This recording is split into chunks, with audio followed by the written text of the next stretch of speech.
Muy bien, continuamos aquí en el programa y estamos atentos. Les decíamos hace media hora, Maritza Garrido Leca salió del penal de Ancón. Estamos siguiendo su recorrido y tendremos información en vivo en cualquier momento para ver finalmente a dónde llega, si es a la casa de su mamá o a algún otro lugar. Fue recogida por su hermano en una camioneta de la empresa de su padre, GL Constructores, Garrido Leca Constructores. Vamos a continuar con el análisis porque hoy es un día para la reflexión, un día importante para esto. Sale una persona que era la que mantenía en su casa protegida a Abimael Guzmán, nada menos, el monstruo, el cabecilla de Sendero Luminoso que tantas muertes y a tantos millones de peruanos sumergió en la peor tragedia probablemente que haya enfrentado nuestra historia, la historia de nuestro país.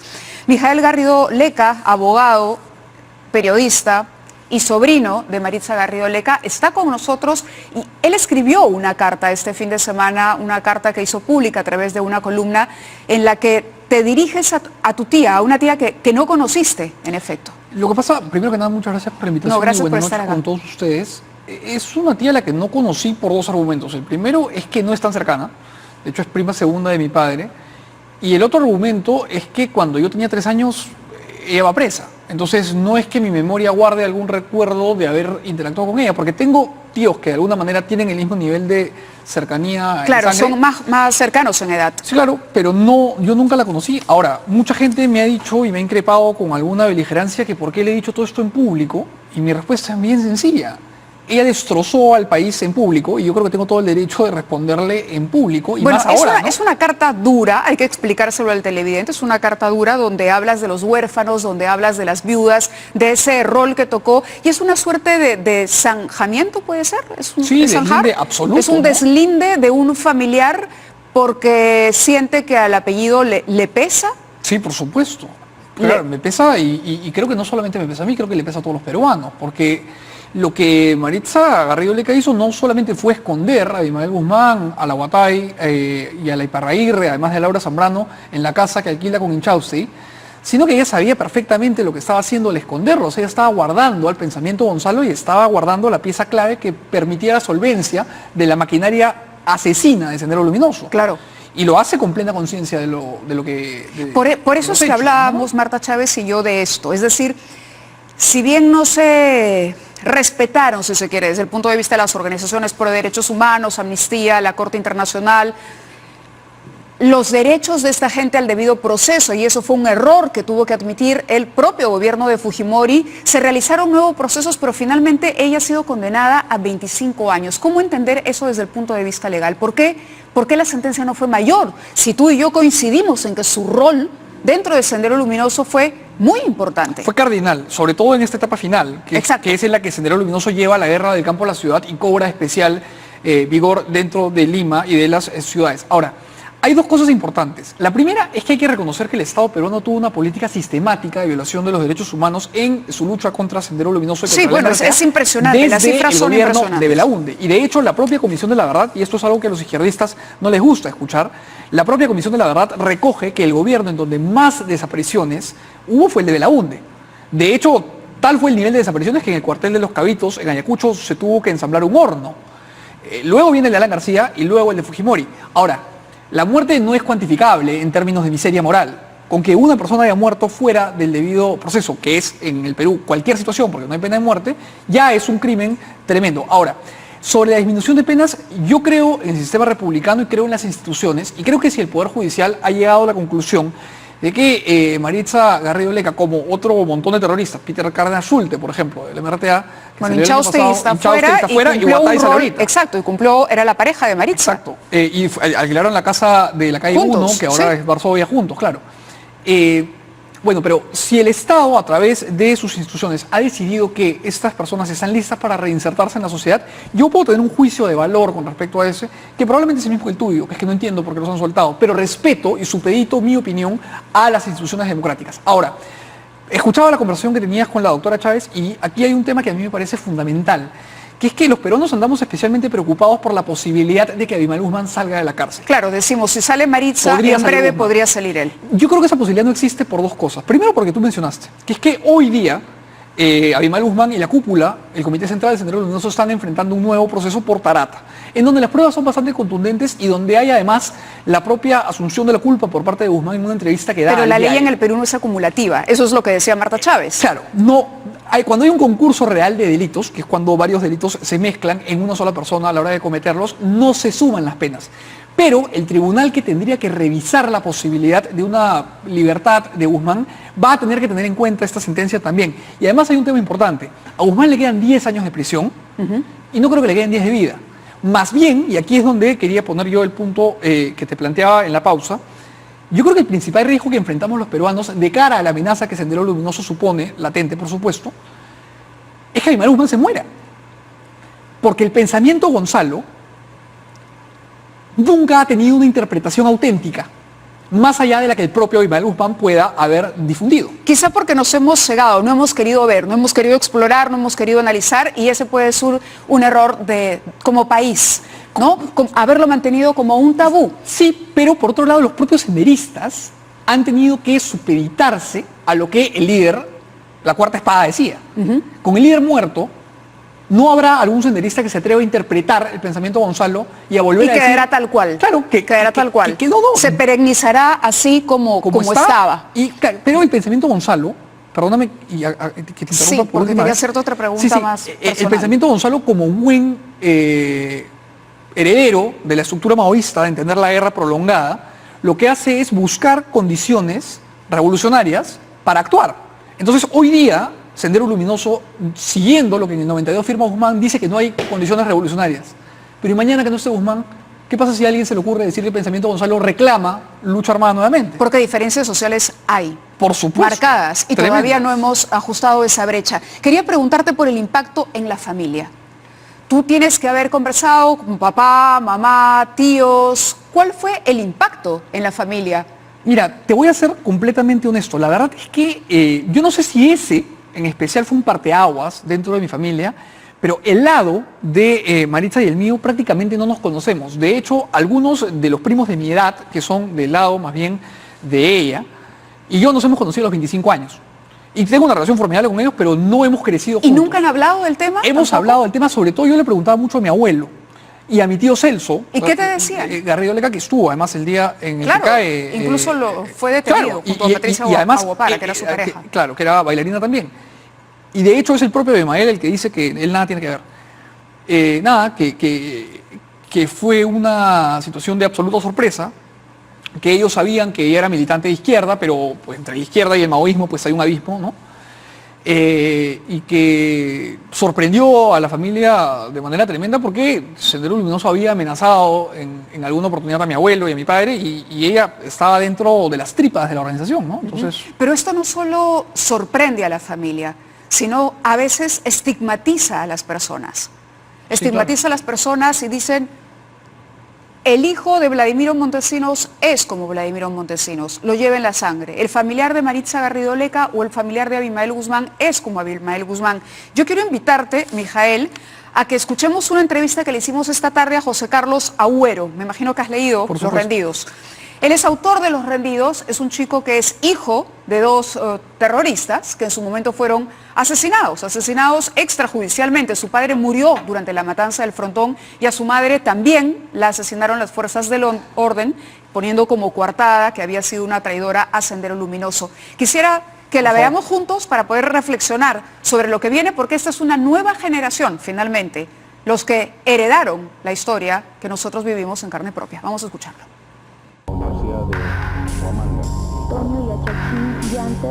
¿En qué momento tomas conciencia de que tus padres estaban haciendo algunas cosas malas? Y que más o menos no es que descubrí de pronto que eran de Sendero Luminoso, no es que lo hayan tenido oculto. Era una casa normal, entonces era una casa muy política, muy al estilo de los años 80. Mis padres antes habían sido sindicalistas, habían sido de la izquierda legal, luego fueron de Sendero Luminoso. La detonación, que fueran de Sendero no era un secreto, no fue un secreto nunca, en realidad. Lo que acaba siendo un descubrimiento es que tú te das cuenta qué significa ser Sendero, no que lo fuera. Hablábamos todo el tiempo del tema, leíamos Claro. el diario, conversaban de sus acciones, sabíamos que hacían cosas, no solo yo, mis hermanos, mis amigos. Yo la verdad que al comienzo les creía todo. O sea, yo creía que estaban haciendo la revolución, que estaba bien, que había justicia social detrás de esas luchas, que había mucha pobreza, exclusión, discriminación, que habían, como ellos decían, causas para la revolución. La rebelión se justifica. O sea, es un eslogan senderista que me hacía sentido a mí. Para mí, o sea, vivía en una zona muy pobre y lo que veía era mucha indignidad. Entonces, no era tan arbitrario, no era una excentricidad. ¿En algún momento tú sentiste vergüenza de ser hijo de tus padres? De sus actos. O sea, de sus actos. Son crímenes, pues. Hay mucho eufemismo. Creo que hablamos demasiado con eufemismos en todos lados. En el Perú en general. En el Perú, en el mundo. La verdad es que es un tema que trasciende el Perú y no decimos las cosas con claridad. Sendero Luminoso cometió crímenes, cometió actos terroristas, el MRTA también. Si mis padres cometieron crímenes, bueno, orgulloso de ellos no estoy. ¿Cómo era la relación con tus amigos, con padres senderistas y moviéndote en un mundo donde se condena sendero? Ciertamente gran parte de mi vida y de la vida, supongo de muchos que tuvieron familiares o militaron en Sendero Luminoso del MRTA, han tenido que utilizar el secreto como una herramienta de relación básica. O sea, no andas diciéndole a nadie, mi papá es de Sendero Luminoso, mi mamá es de Sendero Luminoso. ¿Y cuando te preguntaban? Mientes. Entonces, haces de la mentira y de la actuación o de la evasión o de la construcción de una ficción parte de tu vida hasta viejo, ¿no? Pero además tienes un conflicto interno horroroso porque estás mintiendo respecto a alguien que amas al mismo tiempo. Claro, pero tiene sentido político y tiene sentido de sobrevivencia. Si tú vas diciéndole a todo el mundo, era un conflicto armado interno, o violencia política, o época del terrorismo, o guerra, o como quieras llamarle, pero era una cosa seria la que pasaba. Y nosotros no éramos niños tontos. Si te pones a andar hablando por el barrio, por el colegio, sobre estos temas, seguramente que la policía iba a llegar a detener a tu padre. Eras también un poco cómplice. Sí, claro. O te preguntabas sobre eso, ¿hasta dónde estoy siendo cómplice? Es un tema clave. Yo creo que todos tenemos que pensar un poco en el rol que nos correspondió en esos años. O sea, yo porque fuera un niño, no era un niño idiota. Tengo entendido que no eran parte del Comité Central. No, eran unos terroristas y que hay un momento, 2 años antes de la captura, en que tu madre empieza a cuestionarse si lo que estaban haciendo estaba bien o estaba mal. ¿Cómo fueron esos últimos años de tus padres antes de morir? Bueno, mi padre murió en el frontón, en el develamiento de los motines del 86, junto con otros centenares de presos ejecutados extrajudicialmente por el régimen de Alan García. Pero con mi madre tuvimos una relación mucho más larga, porque ella vivió unos cuantos años más, murió en el 92. El cuerpo de tu madre aparece con un letrero encima, Sí, que dice, así mueren los traidores. Pero ese letrero no lo había colocado ahí Sendero Luminoso. No. Era una coartada. Sí, que era frecuente. O sea, para quienes somos más o menos especialistas en el tema, sabemos de los usos de entonces, ¿no? También los periodistas los conocen, ¿no? Entonces eran maneras en las cuales, un poco ingenuas, la verdad, en la cual la Fuerza de Seguridad del Estado intentaban desviar la atención de sus propias responsabilidades y ponían un letrero cualquiera diciendo, así bueno, los soplones, pero mal hechos, ¿no? ¿Y tuvieron alguna vez un diálogo franco sobre esto, tu madre y tú? Muchos diálogos duros, especialmente del último año. Porque claro, yo ya tenía una posición muy... ¿Qué edad tendrías? Yo 17, yo ya había ingresado a la universidad, entonces era complicado, ¿no? Estaba estudiando ya historia en San Marcos. Y sabía que se iba a morir, o sea, era obvio que era una posibilidad muy grande. Tú sabías, era un presentimiento, bueno, definitivamente era el destino que tocaba. ¿Se siente algún tipo de alivio? ¿Cuál es la sensación cuando tu madre muere? consciente de muchas cosas. O sea, no es que tuviera la certeza de que muriera, ¿no? De que iba a morir, pero era algo que se podía razonar. Siento alivio también. Es un sentimiento, ¿sabes? Es infame sentir cosas así. Porque no soy la única persona en el mundo que ha sentido cosas así. Pero sería mentira no decirlo. Yo viví muchísimos años, si no toda mi vida, pensando en qué momento llega, si ya la detuvieron, si la estarán torturando, si la habrán matado, igual con mi padre, ¿no? Entonces, han sido momentos dramáticos, muchos, y como yo, muchas otras personas han vivido cosas así. Cuando ella finalmente es asesinada, ¿no? En nuestra playa en Chorrillos, y yo me entero, estoy en San Marcos, estaba ahí, me enteré, y la verdad que sentí una especie de alivio, porque era como, bueno, en fin, por fin se murió, ya no tengo que esperarla más, ya, se acabó. Pero al mismo tiempo ese alivio, inmediatamente con el nacimiento de ese alivio nace una culpa enorme, porque se está muriendo a la persona que más quiere. Hoy, en cualquier momento, sale libre Maritza Garrido Leca. ¿Se puede creer en un arrepentimiento? ¿Puede iniciar una nueva vida? Creo que hay varios niveles. El primero es que hay un nivel muy individual, cómo la gente procesa o no sus experiencias, y sobre eso no hay control. Yo conozco personas que militaron en el MRTA y en Sendero Luminoso, con las cuales tengo relación muy frecuente, que en efecto han hecho una reflexión profunda de las cosas en las cuales intervinieron. Son gente muy valiosa, algunos son mis amigos. Entonces hay un nivel individual difícil de controlar, nadie hizo nada para que hicieran eso, reflexionaron por su cuenta. Hay otro nivel que creo que es más profundo y el que nos concierne como sociedad, también como Estado, ¿no? Y es qué hacemos en conjunto para generar condiciones, quizá no para el arrepentimiento, sino simplemente para que todos podamos vivir en paz, en comunidad. No sé si realmente se arrepiente a alguien. ¿Hoy vives en paz? No vivo en paz porque siento que en efecto hay esta ausencia, esta carencia de espacio, y siento que no sé. Tus padres fueron asesinados extrajudicialmente. ¿En algún momento creíste tener derecho a una reparación civil? Yo creo que sí. No digo que se le debe rendir honores a nadie que cometa crímenes y que ejerza violencia sobre los demás. No. Pero creo que la dignidad humana no está dividida entre inocentes y culpables, ¿no? Y que los derechos tampoco. Y mi madre fue asesinada también. Ahora, nosotros no hemos reclamado por eso. Ni pensamos hacerlo en este momento. Muy bien, este es el libro entonces, Los rendidos sobre el don de perdonar, que publicó José Carlos Agüero. En la ventana ustedes están viendo la imagen del recorrido de la camioneta que traslada a Maritza Garrido Leca, no sabemos todavía hacia dónde, se presume a la casa de su madre. Mijael, para terminar, las situaciones son distintas. En el caso de Maritza Garrido Leca salió a la luz un apellido conocido, vinculado a una familia donde se han ejercido muchos cargos públicos. Tú no has vivido con el estigma, es decir, a ti nadie te miró mal por ser sobrino de Maritza Garrido Leca. No. En el caso de José Carlos la situación fue distinta.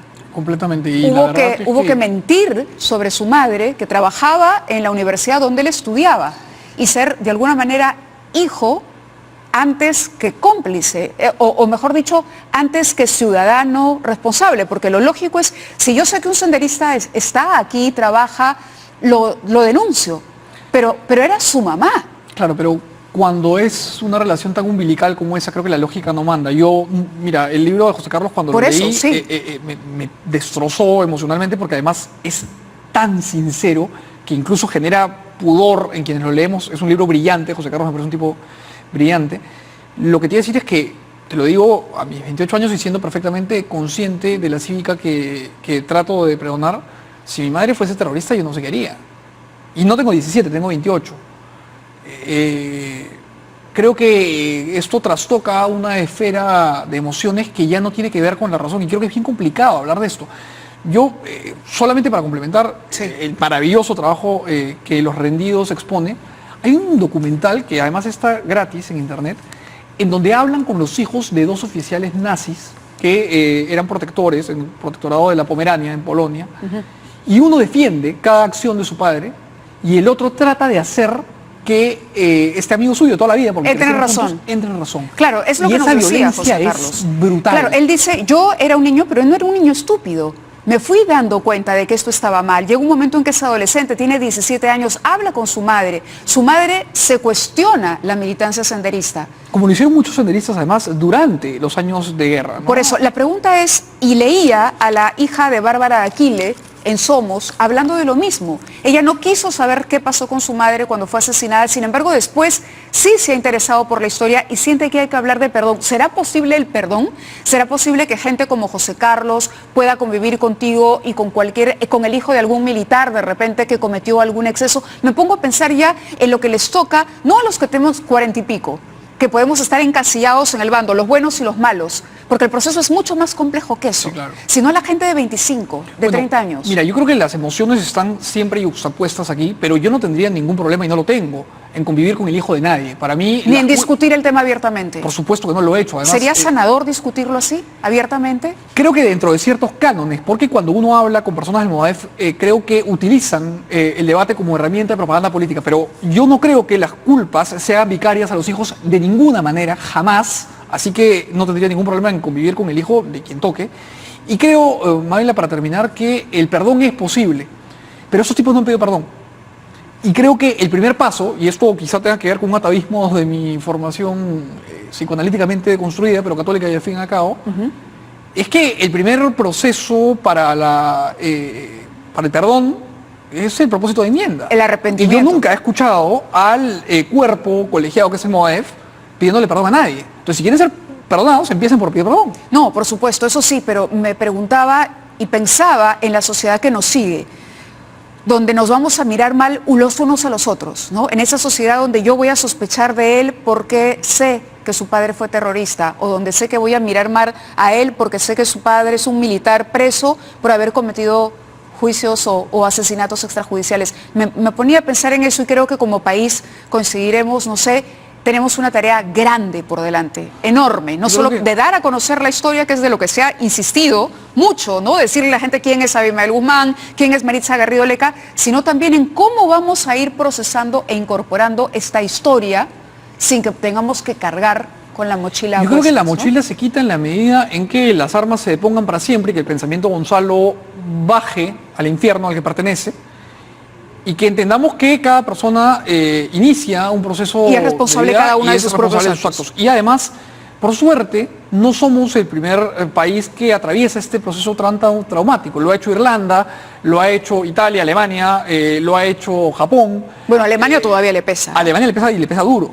De hecho, las heridas que el nazismo dejó en Alemania siguen abiertas. Pero hay experiencias de cómo se ha logrado superar esto y creo que podemos mucho aprender de esto. Aprender eso. Te agradezco mucho tu presencia en el programa y le agradezco, por supuesto, a un tuitero. Yo me refería a Maritza Garrido Leca como Lola. Lola es el nombre que utiliza la policía para hacerle el seguimiento.